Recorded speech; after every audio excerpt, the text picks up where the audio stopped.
जय हिंद दोस्तों। आज की वीडियो दोस्तों बहुत ज्यादा इंटरेस्टिंग होने जा रही है, क्योंकि जिस टॉपिक आज में डिस्कस करने वाले हैं उसका नाम है यस जीके। दोस्तों आपने सही सुना, जीके। जीके के ऑलरेडी दोस्तों हम कई सारे क्वेश्चंस कर चुके हैं और आज आपके सामने में कई सारे इंटरेस्टिंग क्वेश्चन आने वाले हैं, जैसे कि लाल बाल पाल की उपाधि किसको मिली थी और कौन थे ये लाल बाल पाल, और दोस्तों सैंडर्स की हत्या किसने करी, और पंजाब नेशनल बैंक का इतिहास क्या था दोस्तों, और माउंट एवरेस्ट पर चढ़ने वाली पहली महिला कौन थी, और पहली महिला राज्यपाल कौन बनी। ये कई सारे क्वेश्चंस को लेकर और इसके कई सारी चीजें के फैक्ट्स को लेकर आज हम आपके सामने में आए हैं दोस्तों। और अगर आप हमारे चैनल पे नए हैं, अभी तक आपने चैनल को सब्सक्राइब नहीं किया है, तो फटाफट चैनल को सब्सक्राइब करें, बेल आइकन को दबाएं, ताकि कोई भी नोटिफिकेशन जीके या फिर एजुकेशन से रिलेटेड हो वो टाइम टू टाइम आप लोगों तक मिलती रहे। तो समय को वेस्ट ना करते हुए फटाफट कर लेते हैं चीजों को कंटिन्यू। दोस्तों पहले स्क्रीन पे आते हैं सबसे पहले, और क्या क्वेश्चन आता है, पंजाब केसरी किसे कहा जाता था। यस दोस्तों, पंजाब केसरी किसे कहा जाता था, पहले ले लेते हैं पेन और समझने की कोशिश करते हैं। दोस्तों केसरी, केसरी वर्ड का मतलब होता है दोस्तों क्या, सिंह। सिंह का मतलब शेर, और जंगल का राजा कौन है, जंगल का राजा शेर है। उसी तरीके से पंजाब केसरी की उपाधि किसको देंगे, उसको देंगे जो कि इतिहास में सिंह की तरह रहा हो, जो शेर की तरह रहा हो। तो यस, ये 1 and 1 कौन है, लाला लाजपत राय जी। दोस्तों आपने इनका नाम जरूर सुना होगा, लाला लाजपत राय जी। लाला लाजपत राय, बाल गंगाधर तिलक और विपिन चंद्र पाल को ही लाल बाल पाल के नाम से जाना जाता था। दोस्तों लाल का मतलब हो गया लाला लाजपत राय, बाल का मतलब हो गया बाल गंगाधर तिलक, और पाल का मतलब हो गया विपिन चंद्र पाल। ये तीनों को लाल बाल पाल के नाम से जाना जाता था। इन नेताओं ने सबसे पहले भारत की पूर्ण स्वतंत्रता की मांग उठाई। लाला लाजपत राय के नेतृत्व में असहयोग आंदोलन पंजाब में जंगल में आग की तरह फैल गया, और जल्द ही वह पंजाब के शेर और पंजाब केसरी के नाम से पुकारे जाने लगे। यस दोस्तों, कौन थे, तो वे थे पंजाब केसरी, पंजाब के शेर, और 1 and 1 कौन, लाला लाजपत राय जी। दोस्तों आई थिंक आपको क्वेश्चन समझ में आ चुका है, मतलब बिल्कुल क्लियर कि लाला लाजपत राय को ही पंजाब का शेर या फिर पंजाब केसरी के नाम से उपाधि दी गई थी। कौन, तो वह थे लाला लाजपत राय। दोस्तों लाला लाजपत राय जी की पहली चीज क्या थी, लाला लाजपत राय ने ही क्या बोला था, अंग्रेजों वापस जाओ का नारा देने वाले, इनका नारा देने वाले कौन थे, नारा देने वाले सबसे पहले अंग्रेजों वापस जाओ, लाला लाजपत राय जी थे। दोस्तों बाल गंगाधर तिलक ने कहा था स्वराज्य हमारा जन्मसिद्ध अधिकार है, हम इसे लेकर रहेंगे, मतलब स्वराज्य हमारा जन्मसिद्ध अधिकार है, नारा देने वाले कौन थे, बाल गंगाधर तिलक। दोस्तों आइए दोस्तों इससे जुड़ी हुई कई सारी चीजें पढ़ लेते हैं, जैसे लाला लाजपत राय की बहुत सारी इंटरेस्टिंग चीजें जो पीएनबी बैंक के साथ जुड़ी हुई है, मतलब पीएनबी बैंक वही है पंजाब नेशनल बैंक जिसके बारे में आप लोग जानते हैं। तो आइए इसके बारे में कई सारी चीजों को जानते हैं जो बहुत इंटरेस्टिंग होगा। लाला लाजपत राय ने ही रखी थी पंजाब नेशनल बैंक की नींव। नींव का मतलब होता है फाउंडेशन, और पहली फाउंडेशन किसने रखी थी, लाला लाजपत राय जी ने ही। इस बैंक का इतिहास जानकर हर किसी को फक्र होगा। 128 साल पुराने इस बैंक की स्थापना से जुड़ी कहानी भी कम दिलचस्प नहीं है। स्वदेशी आंदोलन से जुड़े लोगों ने इस बैंक की नींव तब ही डाल दी थी जब महात्मा गांधी जंग ए आजादी में नहीं कूदे थे, मतलब आजादी के जंग के अंदर में कूदे नहीं थे, इससे पहले इसकी नींव रख दी गई थी। साल 1894 में इसकी स्थापना करी गई थी। दोस्तों 4 व्यक्ति जो कि इनके फाउंडर मेंबर थे, सरदार दयाल सिंह, लाला हरिकृष्ण लाल, लाला लालचंद और लाला ढोलन दास, इनके क्या थे दोस्तों, फाउंडर मेंबर थे। इन चारों ने मिलकर, क्या फाउंडर मेंबर की जरूरत पड़ती है, इन्होंने मिलकर क्या किया था, पंजाब नेशनल बैंक को स्टार्ट किया था। इन चारों के अलावा भारतीय स्वतंत्रता से जुड़े लाला लाजपत राय भी इस बैंक के लंबे वक्त तक जुड़े रहे, मतलब कई समय तक इसके साथ में जुड़े रहे थे। वो ऐसे पहले शख्स थे जिन्होंने लाहौर के अनारकली इलाके में आर्य समाज मंदिर के पास खुले बैंक की पहली ब्रांच में कार्यालय में पहला अपना खाता खोला था। मतलब कहां पे पहले खाता खोला था, अनारकली इलाके में आर्य समाज मंदिर के पास में। लाला लाजपत राय ने जहां बैंक में अपना खाता खोला, तो वहीं बतौर मैनेजर उनके छोटे भाई ने बैंक की कमान संभाल ली। दोस्तों ये बहुत ज्यादा इंटरेस्टिंग चीज थी।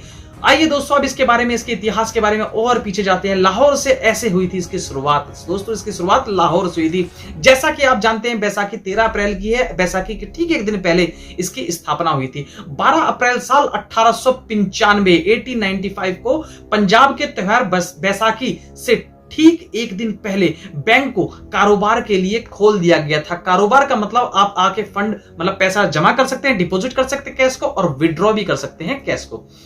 दोस्तों और इंटरेस्टिंग फैक्ट्स है जो कि आगे चलते हैं और इंटरेस्टिंग पढ़ते हैं। पीएनबी बैंक की पहली ब्रांच 12 अप्रैल 1895 को लाहौर में खोली गई थी। अगले 5 सालों के भीतर में यह सिंध और नॉर्थ वेस्ट फेडरल प्रोविजन तक पहुंच गया था। इस बैंक के जरिए ही पंजाब में खुशहाली आई थी। जल्द ही यह बैंक देश से बाहर ब्रह्मा तक पहुंच गया था। ब्रह्मा कंट्री की बात कर रहे हैं, वहां तक पहुंच गया था। दोस्तों बंटवारा जैसा कि आप सब जानते हैं 1947 में इंडिया आजाद हुआ था, मतलब देश आजाद हुआ था और इसी टाइम पे बंटवारा भी हुआ था। तो बंटवारे के समय क्या हुआ था यह भी जानना बहुत ज्यादा जरूरी है, क्योंकि इसकी स्थापना आप जानते हैं लाहौर में हुई थी। और लाहौर कहां है?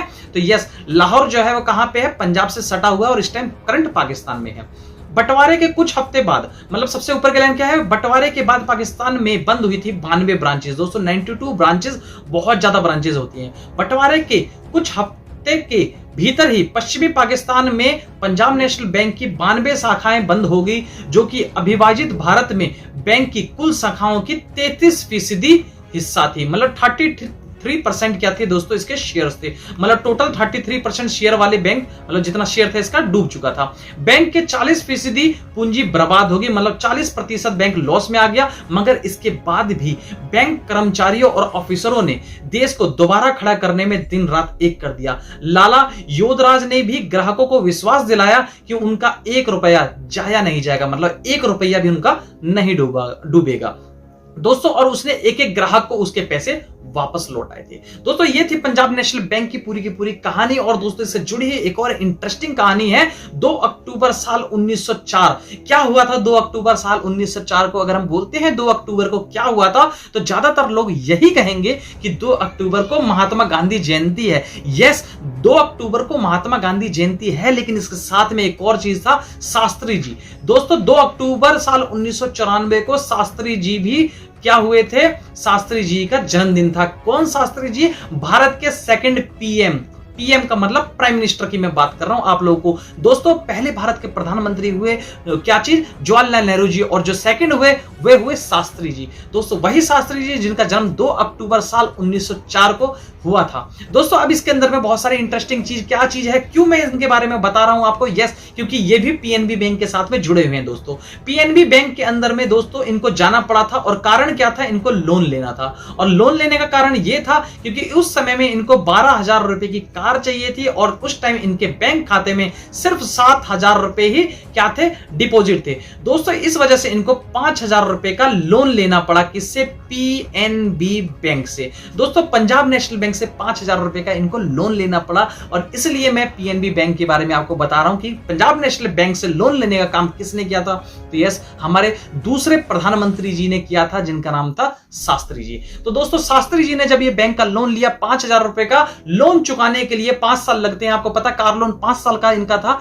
5 साल के अंदर 4 साल कंप्लीट होने के बाद में इनका देहांत हो गया। और उस सिचुएशन में तत्कालीन प्रधानमंत्री इंदिरा गांधी ने यह बोला था कि इनके जो 1 साल का जो लोन रह चुका है उसको गवर्नमेंट माफ कर रही है, लेकिन इनकी पत्नी ने इसको बिल्कुल डिनाई कर दिया और 1 साल तक अपने मतलब आने वाली पेंशन से पैसा भरकर उनका लोन क्लोज किया। दोस्तों इस तरीके की सादगी थी शास्त्री जी को, जिसको देश भूलता धीरे धीरे जा रहा है, लेकिन हमारा और आपका फर्ज है इनको दोबारा जीवित करना। तो 2 अक्टूबर साल 1904 को क्या एक और नई चीज हुई थी? क्या चीज? गांधी जयंती के साथ में शास्त्री जी की भी जयंती थी। तो हमको दोनों को प्रोपोर्शनलिटी साथ साथ मनाना जरूरी है। तो पीएनबी बैंक के साथ में कई सारी चीजें जो है वो जुड़ी हुई है। तो आज मैं पीएनबी बैंक की कई सारी चीजें आपको बता चुका हूं। दोस्तों आइए और आगे चलते हैं, जो जानना बहुत ज्यादा जरूरी है, कौन थे लाला लाजपत राय जी। दोस्तों 30 अक्टूबर साल 1928, ये डेट बहुत ही ज्यादा इंपॉर्टेंट है। 30 अक्टूबर साल 1928 को इन्होंने लाहौर में साइमन कमीशन के विरुद्ध, दोस्तों साइमन एक कमीशन बना था जिनके विरुद्ध इन्होंने कार्रवाई करी थी और प्रदर्शन किया था, उनको रिफ्यूज कर दिया था मानने से, और उन्होंने कहा था गो साइमन गो, मतलब साइमन वापस जाओ, भारत से वापस जाओ का नारा भी इन्होंने लगाया था। तो साइमन कमीशन के विरुद्ध में आयोजित एक विशाल प्रदर्शन में इन्होंने हिस्सा लिया, जिसके दौरान हुए लाठीचार्ज में ये बुरी तरह घायल हो गए थे। मतलब कौन मैं बात कर रहा हूं? यस, लाला लाजपत राय। उस समय इन्होंने कहा था मेरे शरीर पर पड़ी हुई एक एक लाठी ब्रिटिश सरकार के ताबूत में एक एक कील का काम करेगी। यह लाइन जो थी वो लाला लाजपत राय जी की थी, और वही हुआ भी। लाला जी के बलिदान के 20 साल के भीतर ही ब्रिटिश साम्राज्य का सूर्यास्त हो गया। मतलब 20 साल के अंदर ब्रिटिश साम्राज्य पूरी तरीके से खत्म हो गया। 17 नवंबर साल 1928 को इन्हीं चोटों की वजह से उनका देहांत हो गया। यह वह समय था जो कि देश बहुत ही बुरी कंडीशंस में चल रहा था। क्यों? क्योंकि इनका बहुत खास नेता लाला लाजपत राय जी धरती पे नहीं रहे, उनका देहांत हो गया। लेकिन इनका बदला लेने के लिए जो खड़े हुए थे वो कौन कौन से क्रांतिकारी थे, ये जानना भी जरूरी है दोस्तों, क्योंकि आजादी इतनी आसानी से नहीं मिली थी। 7,32,000 क्रांतिकारी के शहीद होने के बाद में आप लोगों को आजादी मिली थी। कब? 1947 में। दोस्तों इतने क्रांतिकारी को, 7,32,000 क्रांतिकारियों के शहीद होने के बाद में हम लोगों को आजादी मिली। आइए दोस्तों, इनके बारे में और भी पढ़ना बहुत ज्यादा जरूरी है और मैं समझता हूं आप लोगों को इंटरेस्ट भी आ रहा होगा। लाला जी की मृत्यु से सारा देश उत्तेजित हो उठा और चंद्रशेखर आजाद, भगत सिंह और राजगुरु सुखदेव व अन्य क्रांतिकारियों ने लाला जी पर जानलेवा लाठीचार्ज का बदला लेने का निर्णय कर लिया। मतलब जो लाठीचार्ज हुआ था लाला जी को, जिनकी वजह से वो देहांत हो गया, इसका बदला लेने के लिए वो तैयार हो चुके थे दोस्तों। और देखिए अब बहुत इंटरेस्टिंग चीज आने वाली है। तो फर्स्ट क्वेश्चन मैं आप लोगों को क्लियर कर चुका हूं दोस्तों कि पंजाब केसरी किसे कहा जाता था, और ये क्वेश्चन बहुत ही ज्यादा दोस्तों इंटरेस्टिंग रहा, आई होप। दोस्तों सेकंड क्वेश्चन आते हैं कि सैंडर्स की हत्या किसने करी। आइए और बहुत अच्छे तरीके से समझते हैं दोस्तों। उस टाइम जो लाला लाजपत राय जी को लाठीचार्ज के लिए जिसने कहा था वो था एसपी। एसपी का मतलब होता है दोस्तों सुपरिटेंडेंट ऑफ पुलिस। मतलब क्या? सुपरिटेंडेंट ऑफ पुलिस जो होता है जिला अधिकारी होता है, उसने क्या दिया था, उसी ने ऑर्डर दिया था कि लाठीचार्ज करो, और उसी में लाला जी की मृत्यु हुई थी। और भगत सिंह को मारना किसको था? तो भगत सिंह को मारना एसपी का था, मतलब superintendent of James A Scott को मारना था। जेम्स ए स्कॉट जो थे वो एसपी थे, सुपरिटेंडेंट ऑफ पुलिस थे। दोस्तों जब वो अपने पुलिस स्टेशन से बाहर निकल रहे थे, मतलब जब पुलिस स्टेशन से बाहर निकल रहे थे तो इनसे समझने में गलती होगी कि हमें गोली मारना किसको है, और उन्होंने असिस्टेंट सुपरिटेंडेंट ऑफ पुलिस को गोली मार दी थी, जिनका नाम था जॉन पी सैंडर्स। दोस्तों यही क्वेश्चन आता है कि सैंडर्स की हत्या किसने करी। तो यस, सैंडर्स की हत्या करने वाले कौन थे? तो हमारे कौन थे? यस, भगत सिंह जी थे। भगत सिंह जी ने सैंडर्स की हत्या कर दी थी, लेकिन वो चाहते नहीं थे सैंडर्स की हत्या करने। उनको मारना था किसको? उस एसपी को मारना था, सुपरिटेंडेंट ऑफ पुलिस को, जिसने क्या दिया था, ऑर्डर दिया था। बट गलती से क्या हो गया था, एएसपी जो थे कौन, सैंडर्स, उनको गोली मार दी थी। तो पहली बात क्या आ गई कि सैंडर्स की हत्या किसने करी, तो बिल्कुल क्लियर हो चुका है किसने हत्या की थी, तो भगत सिंह ने करी थी। दोस्तों ये जो आप देख रहे हैं बंदूक, ये जो देख रहे हैं आप बंदूक, ये बंदूक उन्हीं की है। किनकी? यस, सरदार भगत सिंह जी की। सरदार भगत सिंह जी की जो ये बंदूक है, इसको आज भी हमने किस तरीके से संग्रहालय के अंदर रख रखा है, मतलब म्यूजियम में रख रखा है, ताकि लोग आए और इसको देखें। दोस्तों लाला जी की मौत का बदला जिस पिस्तौल से भगत सिंह ने लिया, आज भी वह पिस्तौल जिसका नंबर 168896 इंदौर के CSWT म्यूजियम में रखी हुई है। दोस्तों इसको बिल्कुल संभाल के रखा गया है।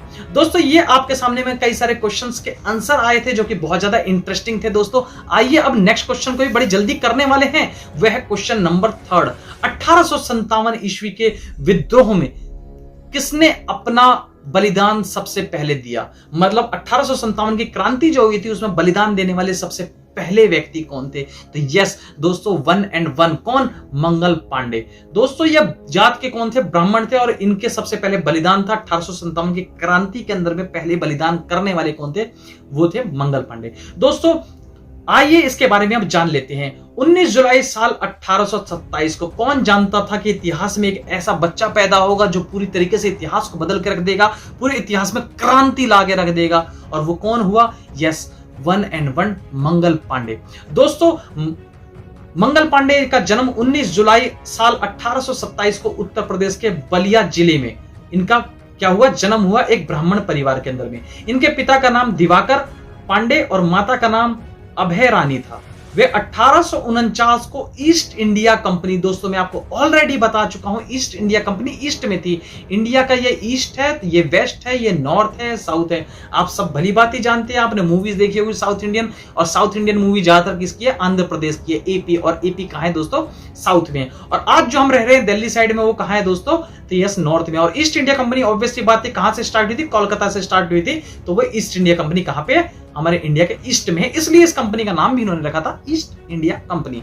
बिल्कुल आपको समझना है, बिल्कुल सिंपल वे के अंदर में। और दोस्तों देखो अरुणाचल प्रदेश दोस्तों यहाँ पे है, और अरुण का मतलब होता है सूर्य, सन। और अरुणाचल प्रदेश इसलिए नाम रखा गया है क्योंकि अरुण जो है, सूरज जो है, सबसे पहले जहां प्रकाश पड़ेगा वो कहां पड़ेगा? ईस्ट में। क्योंकि सूरज जो उगता है वो कहां से उगता है? ईस्ट से, मतलब क्या चीज है, पूरब से। और जब पूरब से उगेगा तो सबसे पहले सनलाइट यहां पर रहेगी और इसको कहेंगे हम अरुणाचल प्रदेश। और यही भारत में कहा है अरुणाचल प्रदेश। और अरुणाचल प्रदेश इसका नाम इसलिए है क्योंकि अरुण का मतलब होता है सन और अरुणाचल प्रदेश का मतलब होता है सन का प्रदेश। और सन पहले कहां पड़ता है, तो यस देश में अरुणाचल प्रदेश के अंदर में। दोस्तों कई सारी चीजें इसके साथ जुड़ी हुई है जो कि मैं आप लोगों को साथ का साथ बताता जा रहा हूं। कई सारे क्वेश्चन इसमें ऑलरेडी आपके सॉल्व भी होते जा रहे हैं।